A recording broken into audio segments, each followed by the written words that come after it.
Hey everyone, welcome back to App Mentor. In today's video, let me show you how you can export video in After Effects in small size. This is very easy, so keep on watching. Now open your After Effects and open the project you want to export.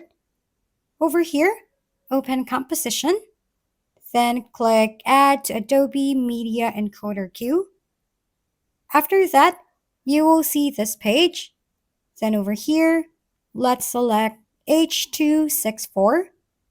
And on the right side, let's select the format over here to H.264 as well. Then on the bottom of this export settings, go to Video tab and scroll down until you find bitrate settings.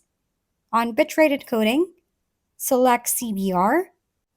Then on target bitrate or Mbps, I highly suggest not going lower to 20 because you might start to notice a quality drop down. So here, since we changed it to 20, then click the play button on the top right. There you have it. It will now be exported with small file size. Thank you for tuning in to App Mentor. If this video is helpful, please don't forget to like, hit the subscribe button, and leave a comment for any suggestions. See you on the next video!